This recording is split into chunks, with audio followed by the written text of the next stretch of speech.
The tiny village of Turnberry is about 15 miles south of Ayr, but its name is known the world over. It now houses one of the most famous golf courses in the world. Donald Trump bought the course in 2014 and it's now called Trump Turnberry. In 2021, the R&A announced that for as long as the course retains its links with Trump, it will not be considered as a venue for any future Opens. Called after its landmark rock of Ayrshire Coast, it's one of the most beautiful and demanding courses in the world. A superb course. I would be very disappointed if I were never to see another Open there in my lifetime. I called into the village of Maidens on the way up the coast. The original village was built at the southern end of Maidenhead Bay, where a series of rocks known as the Maidens provide shelter to this part of the bay. They have now been used as a breakwater and have been incorporated into the harbour wall. For centuries, due to its safe harbour, it became a quaint little Clyde Coast fishing village. At one time, it even had a railway station. The fishing boats are long gone, and Maidens is now more notable for its long sandy beaches. From Maidens, there's an excellent walk along the beach towards the rocky outcrop at the north end of Maidenhead Bay.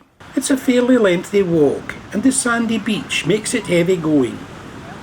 This is an alternative route to the Culzean Country Park. The last time we went this walk was about 18 years ago. Just short of the rocks we find a boardwalk and a set of wooded steps that wind their way up to the cliff top. At the top there are two choices, the cliff top walk or a more direct woodland walk. I would plump for the latter and return by the cliff walk. The path leads through pleasant woodland, but before long we arrive at the pagoda just above the Swan Pond. I stopped at a cafe at the Swan Pond for a bottle of water. It was a very warm day. I was heading for the home farm at the far end of the park. The home farm was exactly that.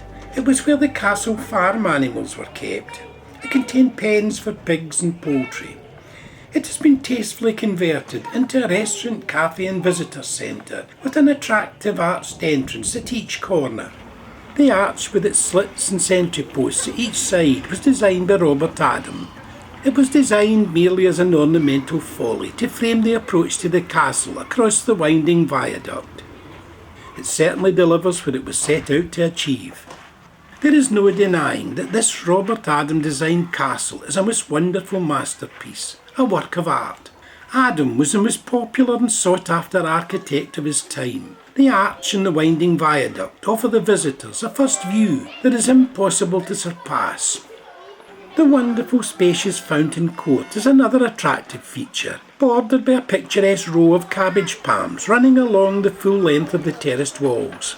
Another arch brings us to the courtyard with the attractive clock tower on the opposite side from the castle entrance.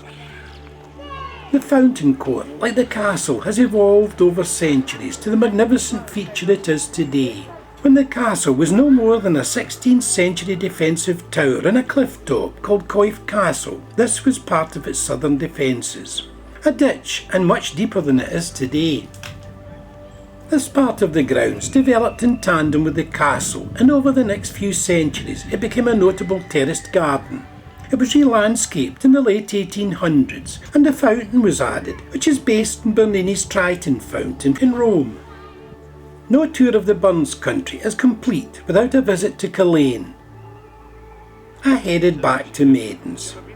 The cliff path was mostly through woodland, but there was the odd cliff-top view on the way back, giving views of Ayrshire Coast and Maidens. The Turnberry lighthouse could also be seen in the distance. Enjoyed my walk. Now for the trudge along the beach to Maidens. About 4 miles north of Croy is the attractive coastal village of Duneura. The fishing village of Duneura is a fairly recent addition to this coast, dating from the early 19th century. A little road tumbles down past a row of whitewashed houses, down towards a massive lump of rock at the water's edge. The harbour was improved in 1811, and the fishermen's cottages facing it were built shortly after that. The castle sits in a commanding position in the cliff top, with the granite bulk of Ayrshire Coast and the horizon beyond. Sitting just below it is a large beehive-shaped dovecote. I decided to take a walk up and have a look at the ruined castle sitting in the cliff face above. As the path heads uphill, there's an excellent backward view to the cottages that face onto the beach. They were built a little later than the ones at the harbour side. Apart from the odd rock and boulder, there is very little else to afford protection to the cottages in the front. Duneura is a popular setting for filmmakers. They were filming shots for a Taggart episode in one of our visits there. It was also used several times in the making of Outlander. The harbour was altered and used many times. This is where Claire and Jamie left for Jamaica in season 3. I headed on up to the castle. The castle was built in 2 separate periods. The tall keep was the original castle and was built in a precipitous cliff-top position. Its walls are about 5 foot thick, with vaults in the basement. Over the next 2 centuries it was gradually added to, with additional halls and increased defences protected by a gatehouse tower. A later chapel was added as well. There's a cavern in the cliffs beneath the castle called Brownie's Cave, which may have at one time been a secret tunnel leading to the castle.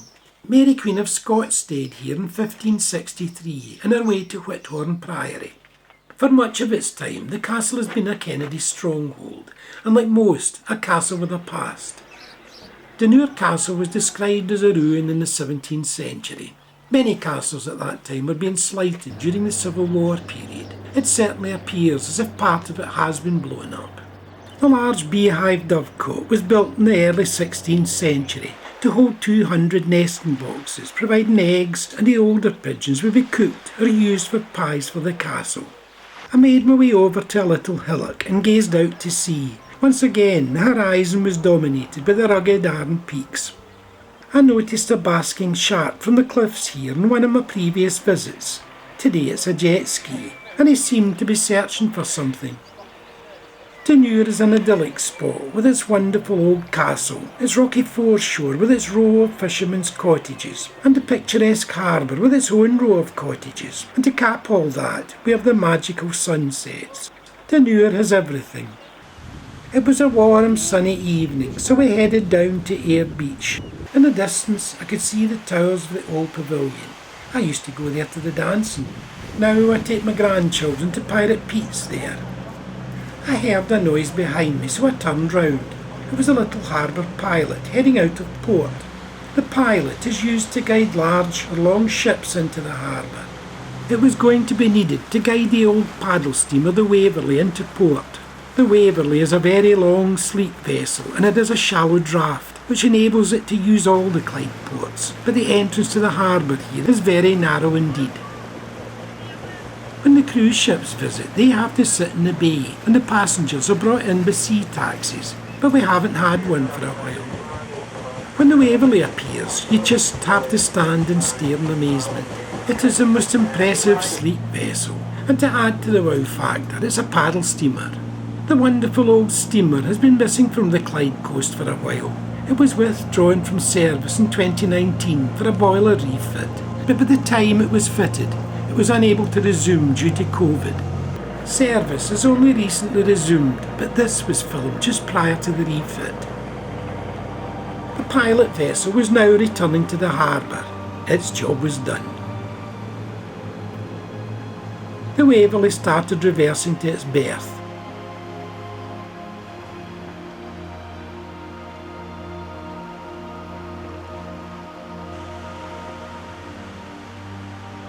Roberta was always afraid of flying. It even became a struggle to get her in boats.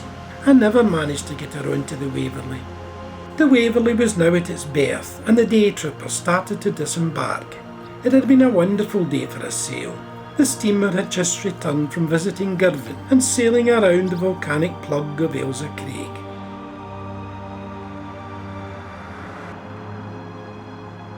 I had enjoyed my evening at Ayr. The gloaming was creeping in now, and the Waverley was tied up for the night. A most wonderful scene in this breathtaking golden light.